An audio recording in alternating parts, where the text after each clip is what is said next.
अल्हम्दुलिल्लाह अल्हम्दुलिल्लाहि अब्दाल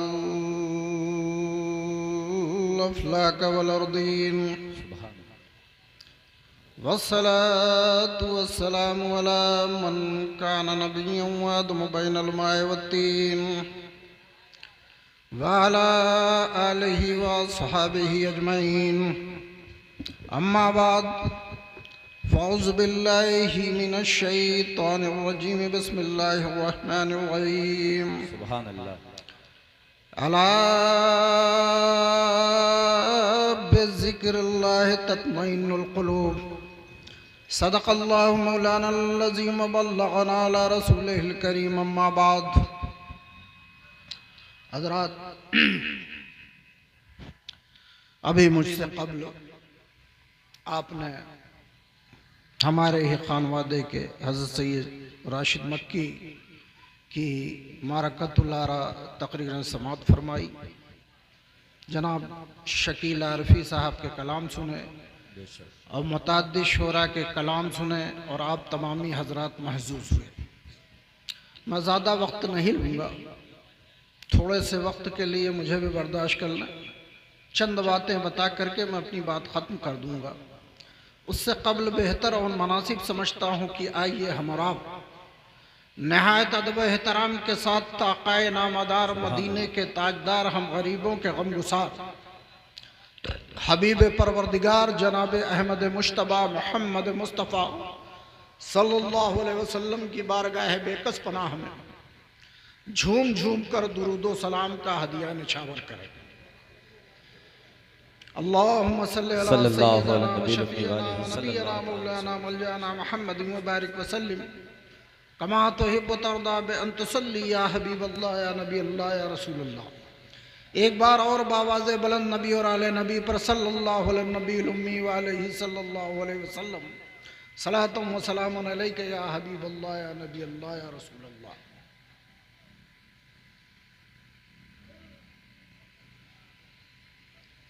जलवा कीजिए, खाह पर्दा कीजिए। ऐसा ये जलाल अशरफ जलवा कीजिए,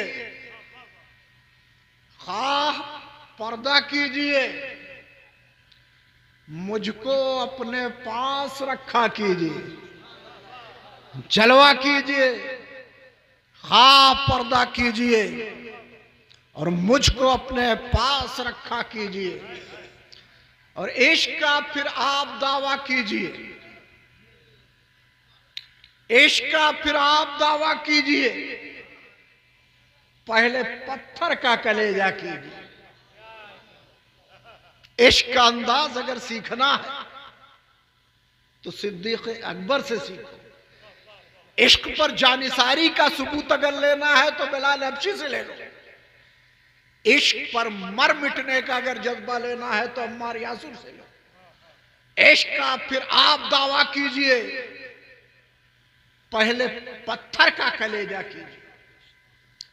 और ये ज़ुहदो तक़वा पर इतराने वाले, नगर नगर डगर डगर फिरने वाले सुन लें कि गुत्थियां तक़वे की सब खुल जाएंगी।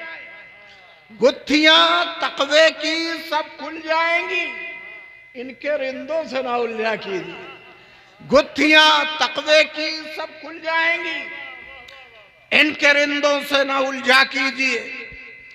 और अक्लो दानाइयो फरजानगी, अक्लो दानाइयो फरजानगी अक्ल वाशिंगटन के बाजारों में नहीं मिलती, दानाई लंदन के चौराहों पर नहीं मिलती, फरजानगी फ्रांस के ईवानों में नहीं मिलती।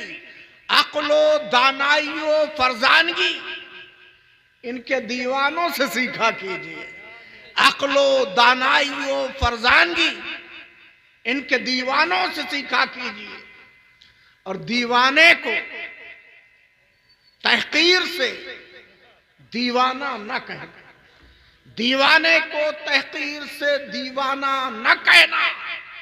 दीवाना बहुत सोच के दीवाना बना, दीवाने को तहकीर से दीवाना न कहना, दीवाना बहुत सोच के दीवाना बना है। और दीवाने की नजरों को जहां देख रहा है, दीवाने की नजरों को जहां देख रहा है, दीवाना खुदा जाने कहां देख रहा है। दीवाने की नजरों को जहां देख रहा है, दीवाना खुदा जाने कहां देख रहा है। जलवा कीजिए, हाँ पर्दा कीजिए, मुझको अपने पास रखा कीजिए। और इश्क का फिर आप दावा कीजिए, पहले पत्थर का कलेजा कीजिए।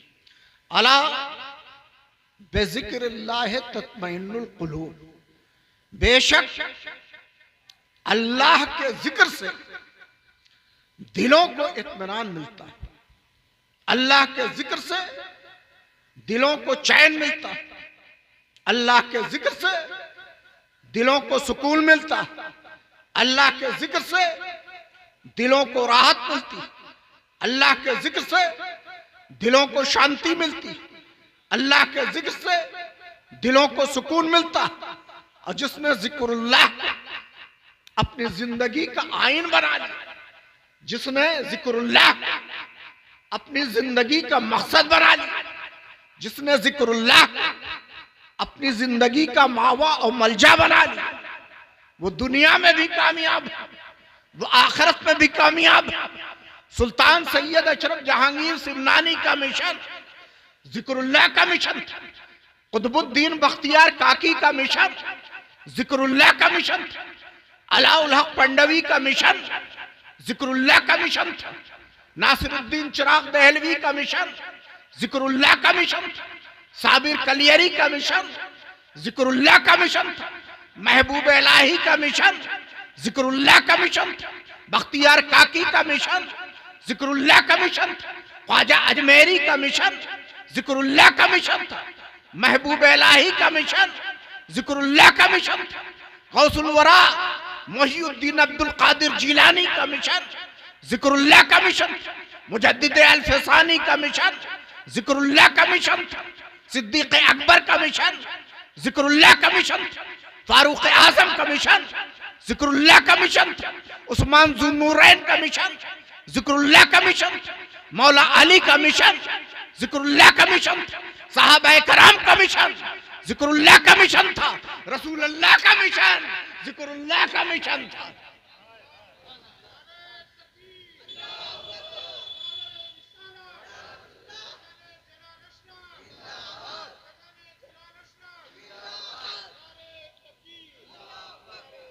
और यही मिशन लेकर के औलिया अल्लाह हिंदुस्तान आए। और यही मिशन लेकर के बैरून मुल्क गए। यही हिंदुस्तान की धरती है, यही हिंदुस्तान की सरजमीन है, जहां हम सब के राजा, हमारे ख्वाजा, हिंद के राजा ख्वाजा मोइनुद्दीन चिश्ती अजमेरी रहमतुल्लाह अलैह तशरीफ लाए। तो आए तो बैठे कहां? जहां राजा पृथ्वीराज के ऊंट बांधे जाते, उस जगह आकर के बैठ गए। राजा के नौकर आए, कहा ये आपके बैठने की जगह नहीं है, ये ऊंटों की बैठने की जगह, आप यहां से उठ जाएं। ख्वाजा ने कहा ठीक है, अगर ऊंट बैठते हैं तो बैठे ही रहेंगे। आप वहां से उठे और आकर के अना सागर के किनारे बैठ गए। और सुबह जब नौकर आए, उन ऊंटों को उठाने की कोशिश की तो ऊंट अपनी जगह से हिल नहीं रहे, ऊंट अपनी जगह से जुम्बिश नहीं कर रहे हैं। जाकर के माजरा राजा से बताया। राजा ने कहा लगता है वो कोई पहुंचे हुए फकीर है, जाओ जाकर के उनसे माफी मांगो। राजा के नौकर आए, ख्वाजा के चाहने वालों से माफी मांगा। ख्वाजा अजमेरी ने फरमाया जाओ जाकर के देखो तुम्हारे ऊंट उठ चुके हैं। और जब नौकर वहां आए, आकर के देखा तो बगैर उठाए ऊंट उठ चुके थे। दोस्तों यहां मैं आपको एक जहन देना चाहता हूं और आपके गोश गुजार कर देना चाहता हूं। आज हिंदुस्तान के लोग कहते हैं कि हिंदुस्तान से, हिंदुस्तान के मुसलमानों पर सीए और एनआरसी लगा करके हिंदुस्तान से बाहर कर दिया जाएगा। मैं उनसे ये कहना चाहता हूं, 90 लाख लोगों को मुशर्रफ बा इस्लाम करने वाले और दायरे इस्लाम में दाखिल करने वाले ख्वाजा मोइनुद्दीन हसन अजमेरी संजरी रहमतुल्लाह ताला अलैह की जात थी। तो जब ख्वाजा के बसाए हुए मुसलमानों को हिंदुस्तान से कोई नहीं निकाल सका, तो जब ख्वाजा के बैठाए हुए ऊंटों को कोई नहीं उठा सका, तो ख्वाजा के बसाए हुए मुसलमानों को हिंदुस्तान से कौन निकाल सकेगा। तो ख्वाजा अजमेरी हिंदुस्तान आए और आकर के कहां बैठे, जहां राजा पृथ्वीराज की हुकूमत थी, वहां आकर के मुकीम हुए। राजा के लोगों ने राजा को भड़काना शुरू कर दिया। हुजूर, जितने आपके दरबार में लोग नहीं रहते, उससे ज्यादा इस फकीर के इर्द गिर्द लोग रहते। ये अगर कुछ दिन रहा तो आपकी हुकूमत के लिए खतरा बन जाएगा।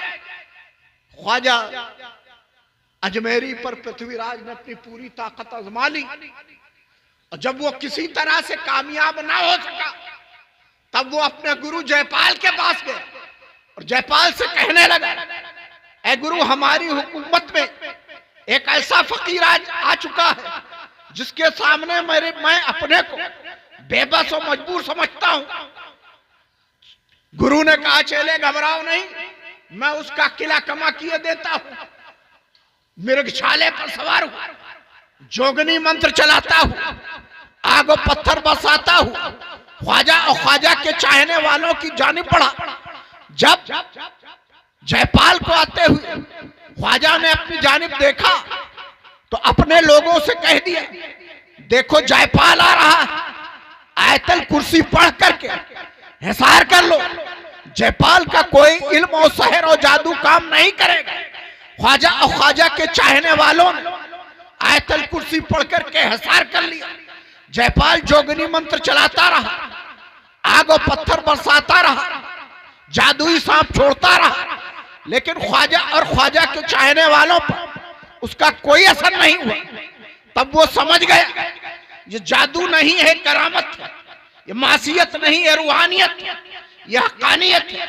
ख्वाजा के करीब आया, कहने लगा, है ख्वाजा, रहती दुनिया तक इस संसार में आपका नाम अमर रहेगा।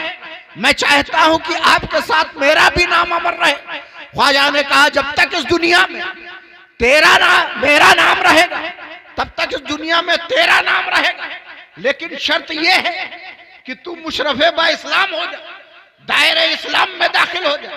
जयपाल ने कहा, ठीक है, मैं तैयार हूं। जयपाल को ख्वाजा अजमेरी ने कलमा पढ़ाया, दायरे इस्लाम में दाखिल किया, और जब जयपाल दायरे इस्लाम में दाखिल हो गया, तो उसके 25,000 चेले भी दायरे इस्लाम में दाखिल हो गए।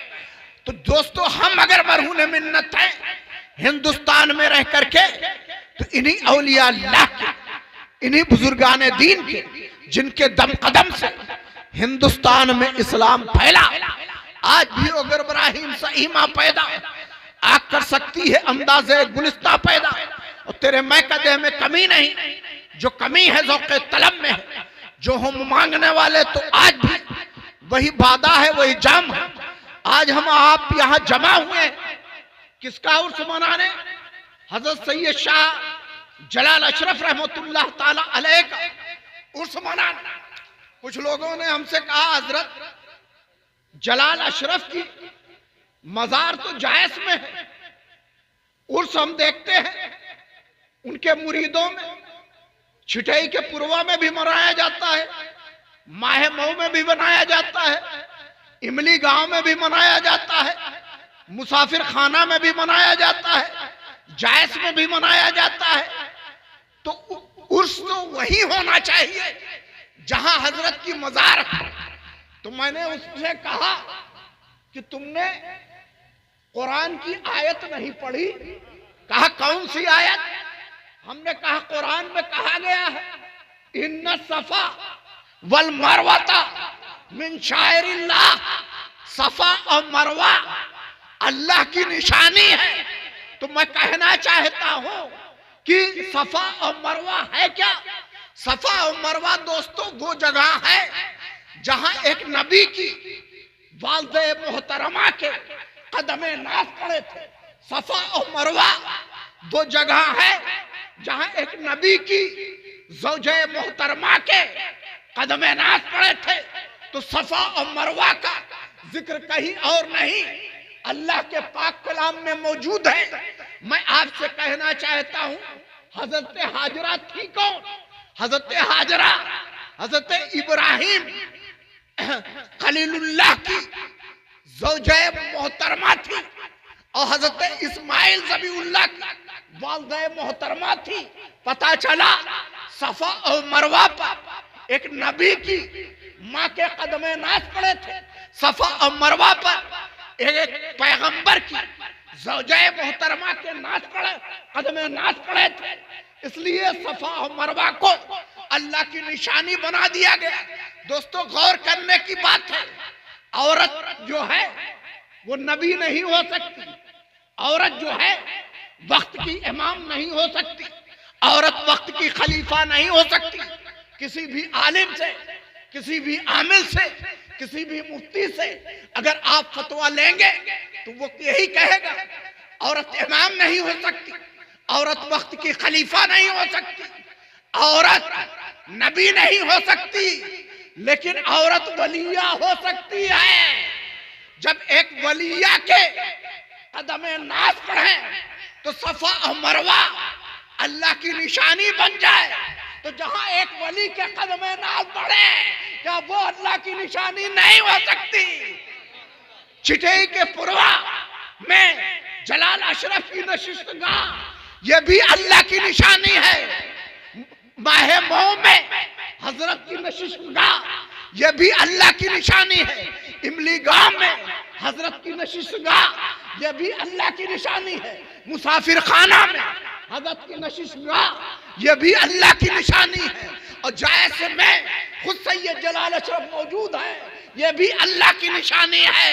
तो जब एक वलिया के कदमे नाज पड़े तो सफा और मरवा अल्लाह की निशानी बन जाए, और जहां एक वली के कदमे नाज पड़ जाए वो अल्लाह की निशानी क्यों नहीं बन सकता? तो हम अगर सैयद जलाल अशरफ के इस बैठके का, इस नशिस्तगाह का अदब एहतराम करते हैं तो इस नाते करते हैं कि ये वो जगह है जहां सैयद जलाल अशरफ के कदमे नाज पड़े।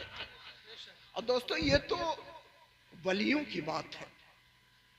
हमारे अइम्मा में हजरत इमाम मालिक जब हज बैतुल्लाह के लिए गए थे और मदीना शरीफ पहुंचे तो आपने क्या किया कि दरो दीवार को आप चूम रहे थे, गली कूचे को चूम रहे थे। लोगों ने समझा ये कोई दीवाना है।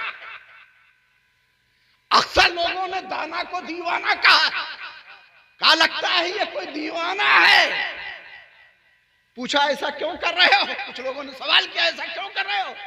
तो हजरत इमाम मालिक ने कहा मैं ऐसा इसलिए कर रहा हूं, ये मदीने की गलियां पता नहीं मेरे सरकार किस तरफ से गुजरे, किस दरो दीवार से उनका जिस्म मस हुआ हो, किस जगह, किस गोशे में उनके कदमे नाच पड़े हो, इसलिए मैं दरो दीवार को चूम रहा हूं।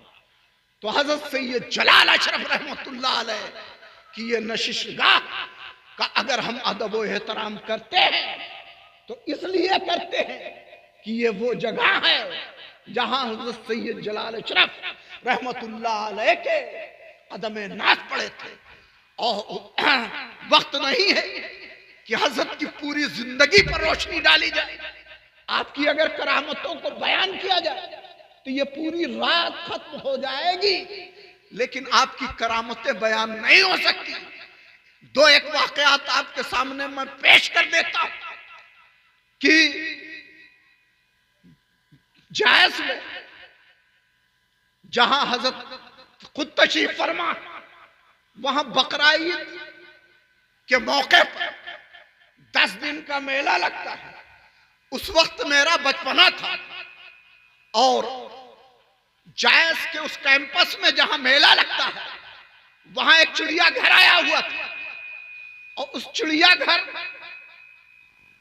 हजरत जानवरों से, परिंदों से बड़े मानूस रहा करते थे। तो रियाजुल चचा साथ थे। हजरत ने कहा हम चिड़ियाघर देखेंगे। हम लोग भी हजरत के साथ हो लिए।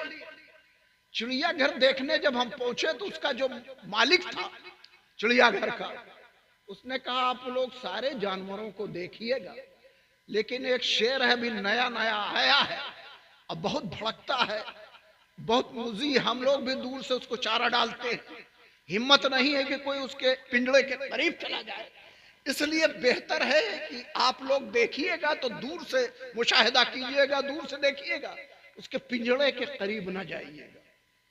हमने कहा ठीक है, हम लोग एहतियात बरतेंगे।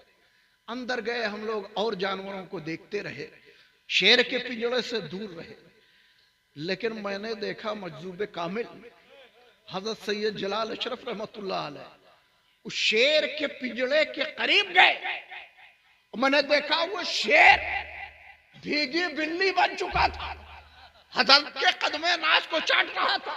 हजरत ने पिंजड़े में अपना हाथ डाल दिया, शेर के सर पे अपना हाथ रख दिया, आईने जमा मर्दा हा गोई व बेबाकी, अल्लाह के शेरों को आती नहीं रुबाई।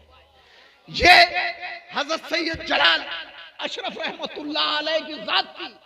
जब उसके मालिक ने देखा तो हैरत में पड़ गया। उसने कहा अरे ये बाबा नहीं है, भगवान है। जिस मूजी जानवर को करीब हम लोग जानने में से डरते हैं, हजरत उसके करीब गए और उसके सर पे हाथ रख दिया और शेर ने आपको कोई इज़ा, कोई नुकसान नहीं पहुंचाया। तो ये अल्लाह वाले हैं, जानवर भी इनकी भाषा समझते हैं, जानवर भी इनका अंदाज समझते हैं, जानवर भी इनके फितरत के बारे में जानते हैं, जानवर भी इनके हालात को जानते हैं। दोस्तों आज नबी अकरम सल्लल्लाहु अलैहि वसल्लम की ज़ात अक़दस के बारे में कहा जाता है कि माज़ल्लाह आपको पीठ पीछे का इल्म नहीं था। जब उनके गदा भर देते हैं शाहाने जमाना की झोली, मोहताज का जब ये आलम है तो मुख्तार का आलम क्या होगा। हजरत सैयद जलाल अशरफ रहमतुल्लाह अलैह के बारे में मजजूब कामिल जो किताब छपी हुई है उसमें ये वाकया मौजूद है। तैयब खां माए मऊ के बयान करते हैं, जिनका अभी फिलहाल इंतकाल हुआ है। उन्होंने खुद मेरे सामने बयान किया कि सावन भादों की रात थी, हवा बहुत तेज चल रही थी, तूफानी हवा थी और एक चिराग जल रहा था, वो भी बुझ गया था। मैं हजरत का पैर दबा रहा था, हजरत की खिदमत कर रहा था। हजरत ने 3 बार मुझसे कहा कि भैया दीवार की तरफ न जाना, वहां कुछ है। 3 बार कहा भैया दीवार की तरफ न जाना, वहां कुछ है, भैया दीवार की तरफ न जाना, वहां कुछ है। कहा जब हजरत ने 3 बार यह लफ्ज दोहराया तो हमको शक पैदा हुआ। हम गए और जाकर के हमने लालटेन ढूंढा और किसी तरह से अंधेरे में माचिस तलाशा और लालटेन जलाया, और जला करके जब मैंने देखा और दीवार पर गौर किया तो देखा दीवार में एक होल है और उस होल के अंदर एक काला बिच्छू बैठा हुआ है जो बराबर डंक मार रहा है। अब यह हजरत के बसीरत का आलम नहीं था तो क्या था। सावन की भादों की रात में काले बिच्छू को देखना ये उनके निगाहे बसीरत की अलामत है। आसान नहीं है कि सावन भादों की रात में, अंधेरी रात है, और हजरत उस बिच्छू को देख रहे थे और बराबर अपने मुरीद को ये आगाह कर रहे थे कि भैया वहां कुछ है, करीब न जाना। तो ये है अल्लाह वालों की बात कि आज लोग कहते हैं नबी अकरम सल्लल्लाहु अलैहि वसल्लम को पीठ पीछे का इल्म नहीं था। जब उनके गदा भर देते हैं शाहाने जमाना की झोली, मोहताज का जब ये आलम है तो मुख्तार का आलम क्या होगा। दोस्तों आज हम इन औलिया अल्लाह का, इन बुजुर्गान दीन का उर्स मनाते हैं। आखिर ये उर्स हम क्यों मनाते हैं? ये उर्स मनाने की वजह क्या है? इन औलिया अल्लाह का उर्स क्यों मनाया जाता है? अभी हमारे शकील भाई ने बताया कि उर्स का माना होता है शादी की। तो आइए इसकी इस्तिलाह निकालें कि इसका कहीं कुरान और हदीस से हवाला मिलता है। तो हदीसों में इसका हवाला दोस्तों मिलता है कि जब बंदे मोमिन कब्र में जाता है तो उससे 3 सवालात होते हैं। पहला सवाल होगा मन रब्बो का, तेरा रब कौन है? अगर मोमिन बंदा हुआ तो कहेगा रब्बी अल्लाह, बेशक मेरा रब अल्लाह। अगर किसी और कौम का हुआ तो कहेगा हा हा लादरी, हाय अफसोस मैं कुछ नहीं जानता, हाय अफसोस मैं कुछ नहीं जानता। दूसरा सवाल फिर होगा माँ दीनों का, तेरा दीन क्या है? अगर मोमिन बंदा हुआ तो कहेगा दीनी अल इस्लाम, बेशक मेरा दीन इस्लाम। अगर किसी और कौम का हुआ तो कहेगा हा हा लादरी, हाय अफसोस मैं कुछ नहीं जानता। अब मर्द मोमिन ने 2 सवालों का जवाब दे दिया, बता दिया कि मेरा रब अल्लाह है, मेरा दीन इस्लाम है। लेकिन तीसरा सवाल फिर उससे हो रहा है, मा कुंता तक़ूला शाना फी हक़्क़ हाज़ा रजुल, इस मर्द मोमिन की शान अक़दस के बारे में क्या कहते हो? तो कुछ उलमा कहते हैं नबी की सूरत नजर आएगी, लेकिन ज्यादातर उलमा इस बात पर मुत्तफिक है कि सूरत नहीं नजर आएगी, नबी खुद कब्र में तशरीफ लाएंगे। और उनकी दलील बहुत मजबूत है। दलील क्या मजबूत है? जिस तरह से इंग्लिश पढ़ने वाले बच्चे होंगे तो वो जानते होंगे कि दैट जो बोला जाता है वो दूर के लिए बोला जाता है, दिस जो बोला जाता है वो करीब के लिए बोला जाता है। उसी तरह से अरबी ग्रामर ज़ालिका दूर के लिए बोला जाता है, हाजा करीब के लिए बोला जाता है। तो हदीस करीमा में हाज़र रजुल आ रहा है, यानी अल्लाह के रसूल मर्द मोमिन से दूर नहीं होंगे, करीब होंगे। और जब करीब होंगे तो मर्द मोमिन कहेगा हाजा मुहम्मदुर रसूलुल्लाह, ये अल्लाह के रसूल हैं जिन पर मैं दुरूद पढ़ता था, जिन पर मैं सलाम पढ़ता था। ये मेरे अकीदत के बावा मलजा जनाब अहमद मुश्तबा मोहम्मद मुस्तफ़ा सल्लल्लाहु अलैहि वसल्लम की जाते ग्रामी है। तो जब फरिश्ते तीनों सवालों का मर्द मोमिन जवाब दे देगा तो फरिश्ते एक बड़ा प्यारा लफ्ज इस्तेमाल करेंगे। फरिश्ते कहेंगे नाम कनौमतिल उरूस, सो जा जिस तरह से पहली रात की दुल्हन सोती। दोस्तों है तो कब्र की मंजिल, सवाल जवाब हो रहा, लेकिन यहां दुल्हन कहां से आ गई? फरिश्तों ने दुल्हन की मिसाल क्यों दी? इसलिए कि जिस तरह से दुल्हन अपने महबूब से करीब हो जाती है, उसी तरह से वो मर्द मोमिन जो दुनिया से रोहलत फरमा गया वो अपने माबूद हकीकी से करीब तर हो जाता है। इसीलिए जब तक ये अल्लाह वाले दुनिया में मौजूद हैं, आप देखें रोजाना मेला है, और जब दुनिया से रोहलत फरमा गए तो सालाना मेला है। जो आज हम मना रहे हैं ये उर्स के तौर पर, तो उर्स माने दुल्हन के और उर्स माने शादी के। तो हम उन्हीं तारीखों पर इन औलिया अल्लाह का उर्स मनाते हैं जिन तारीखों पर वो इस दुनिया से रोहलत फरमा गए, जिन तारीखों पर वो अपने माबूद हकीकी से करीब तर हो जाए। और दोस्तों इन औलिया अल्लाह की बात तो बहुत अरफा वाला, बहुत अफजल वाला। मैं कहना चाहता हूं कि इन औलिया अल्लाह के दर पे बैठने वाले कुत्ते का जिक्र कहीं और नहीं बल्कि अल्लाह के पाक कलाम में मौजूद है, कुरान में मौजूद है।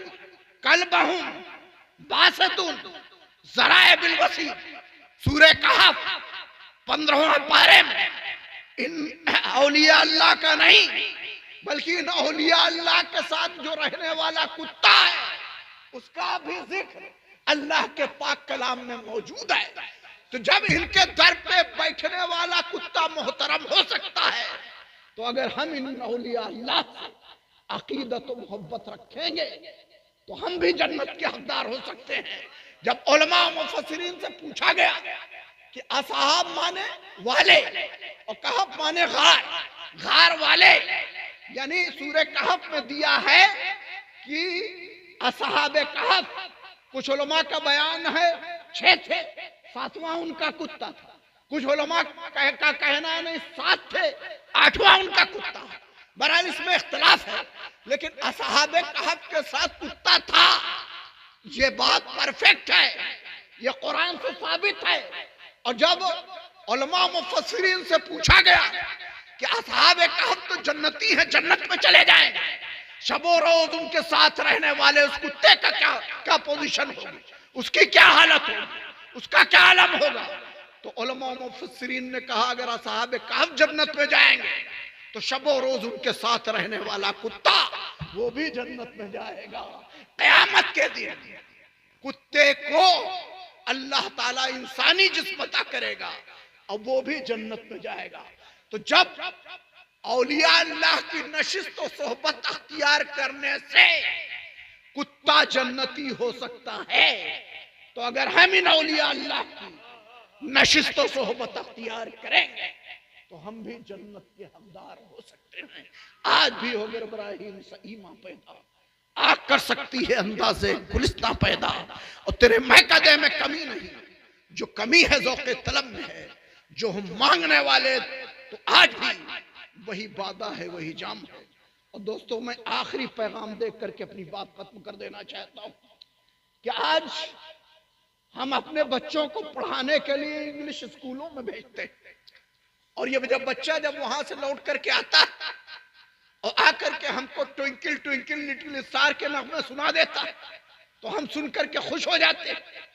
मैं आपको बताना चाहता हूं कि इंग्लिश स्कूलों में पढ़ाया क्या जाता है, RAT रैट, रैट माने चूहा, CAT कैट, कैट माने बिल्ली, DOG डॉग, डॉग माने कुत्ता, चूहा बिल्ली कुत्ता पढ़ाया जाता है। और यही इंग्लिश पढ़ने वाला बच्चा जब इंग्लिश पढ़ने जाता है तो किस अंदाज से जा रहा है, इल्म को पीछे लेकर के जा रहा है। और जब उसको रफ़े हाजत की जरूरत हुई तो खड़े होकर के पेशाब कर रहा है, अपने कल्चर से, अपने मुआशरे से दूर होता जा रहा है। मिशकात शरीफ की हदीस है, क्या नबी अकरम सल्लल्लाहु अलैहि वसल्लम 2 कब्रों के दरमियान से गुजर रहे थे, आपने कहा इन कब्रों पर अजाब हो रहा है। साहबा ने पूछा कि अगर अजाब हो रहा है तो अल्लाह के रसूल फिर इससे बचा कैसे जाए, इनके अजाब में कमी कैसे होगी? तो आपने कहा खजूर की टहनियां लाओ, इन पर नसब कर दो, जब तक ये हरी भरी रहेंगी इनके अजाब में कमी होती रहेगी। साहबा ने ऐसे ही किया, खजूर की टहनियां मंगाया और नसब कर दिया। अब साहबा का तो ये अकीदा था कि अगर सरकार ये जानते हैं कि इन पर अजाब हो रहा है तो इनका कसूर क्या है, किस वजह से इन पर अजाब हो रहा है? तो साहबा ने पूछा अल्लाह के रसूल आखिर इन पर किस वजह से अजाब हो रहा है? तो सरकार ने फरमाया इसमें ये शख्स जो है ये पेशाब की छींटों से नहीं बचता था, इसलिए इस पर अजाब हो रहा है। और दूसरा शख्स वो है जो चुगलखोर था, एक की बात दूसरे से, दूसरे की बात तीसरे से लगाता था और लोगों को आपस में लड़वाता था, इसलिए इस पर अजाब हो रहा है। तो पता चला बच्चा हमारा अजाबे कब्र से करीब हो जा रहा है, इल्म को पीछे लेकर के जा रहा है। RAT rat, CAT cat, DOG dog सीख रहा है, चूहा बिल्ली कुत्ता सीख रहा है। क्या हमारे ना रहने के बाद यही बच्चे हमारी कब्रों पर जा करके चूहा बिल्ली कुत्ता पढ़ेंगे? दोस्तों हमें अपने कल्चर और मुआशरे में ऐसे बच्चे चाहिए जिनका फटा हुआ लिबास, फटी हुई टोपी है, लेकिन कुरान की अजमत को अपने सीने से लगाते हुए आ रहे हैं, कुरान की अजमत को बढ़ाते हुए आ रहे हैं। हमको अपने कल्चर और मुआशरे में ऐसे बच्चे चाहिए जो मौलाना अनीस के पास पढ़ने आते हैं, जो मौलाना अतीक के पास पढ़ने आते हैं, जो हाफिज दीन मोहम्मद के पास पढ़ने आते हैं। वो हमारे ना रहने के बाद वो बच्चे हमारी कब्रों पर जाएंगे, सूरह फातिहा पढ़ेंगे, सूरह मुल्क पढ़ेंगे, सूरह रहमान पढ़ेंगे, सूरह यासीन पढ़ेंगे, 4 कुल पढ़ेंगे, पूरा कुरान पढ़ेंगे, तो वो बच्चे हमारे लिए नजात का जरिया बन जाएंगे। चूहा बिल्ली कुत्ता सुनाने वाले बच्चे हमारे लिए नजात का जरिया नहीं बनेंगे। तो मैं आपसे ये कहना चाहता हूँ कि तलबुल इल्म फरीज़तुन अल्लाह अला कुल्ले मुस्लिमतिन व मुस्लिमा, इल्म दीन का सीखना हर मुसलमान मर्द औरत पर फर्ज है। इसलिए हमें अपने बच्चों को भी और अपने बच्चियों को भी दीन की तालीम दिलाना चाहिए। आज देख रहे हैं आप क्या हालत मची हुई है मुल्क की, कि कितनी बच्चियां हमारी हैं जो इर्तिदाद का शिकार हो रही हैं, गैरों के साथ जा रही हैं। तो अगर हम इससे अपने बच्चियों को, अपने घर के मुआशरे को पाक करना चाहते हैं तो बेहतर यह है कि हम अपने बच्चों को दीन की तालीम दिलाएं। और इस मकसद के लिए मैंने दोस्तों कदम आगे बढ़ाया। और अगर आप लोग हमारा सपोर्ट करेंगे तो एक इदारा हम छतौना सुल्तानपुर में आधे से ज्यादा इदारा बन चुका है, कायम कर रहे हैं, जिसमें आपकी बच्चियां दीन की तालीम हासिल करेंगी। और जब वो दीन की तालीम हासिल करेंगी तो अपने बच्चों को भी दीनी मुआशरा सिखाएंगे, दीनी माहौल देंगे। आज भी हो गर इब्राहिम सहीमा पैदा, आग कर सकती है अंदाजे गुलिस्ता पैदा, और तेरे मैकदे में कमी नहीं, जो कमी है ज़ौक़े तलब में है। जो मांगने वाले तो आज भी वही बादा है, वही जाम है। वो अंधेरा ही भला था कि कदम राह पे थे, रोशनी लाई है मंजिल से बहुत दूर मुझे। और क्या हुस्न ने समझा है, क्या इश्क न जाना है, इन खाक नशीनों के ठोकर में जमाना है। वमाल बलाग व आखिर दावाना अनिल हम्दुलिल्लाहि रब्बिल आलमीन।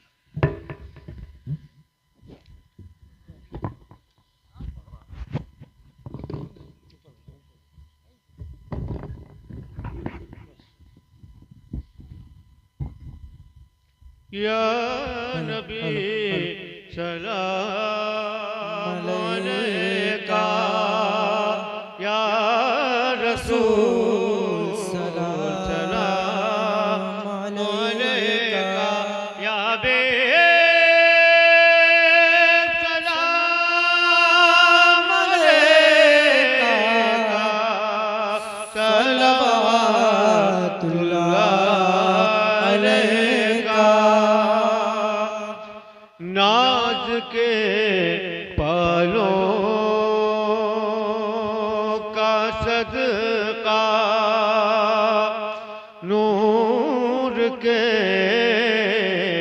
हालों का सदका, नूर के हालों का सदका, ज़हरा के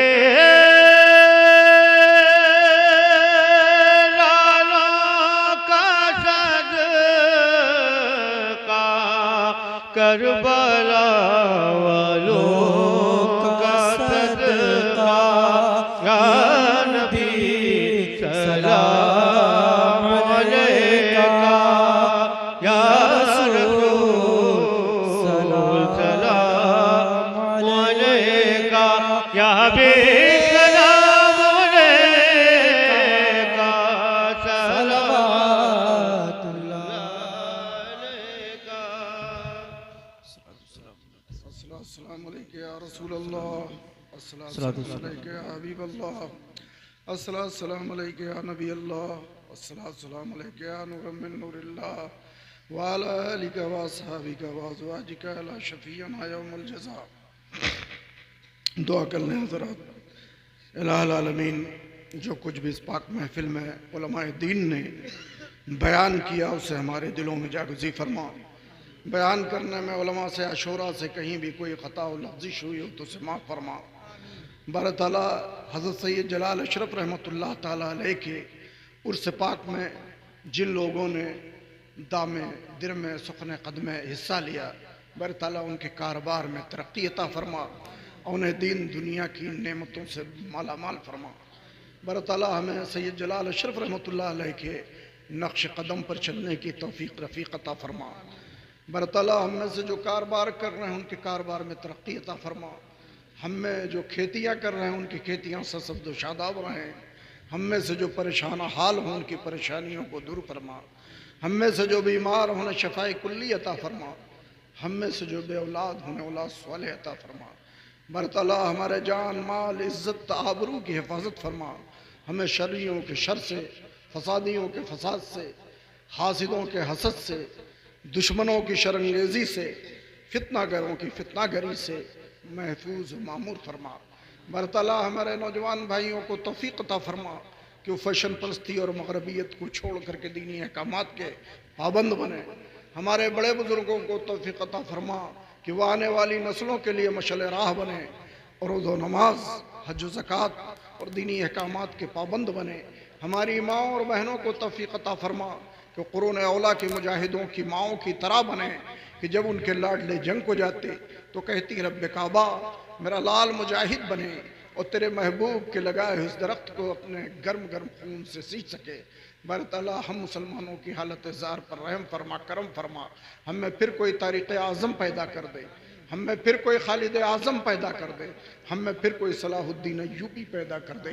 कश्ती कौम मुस्लिम मझधार में नाखुदा मिसल खालिद अता कीजिए।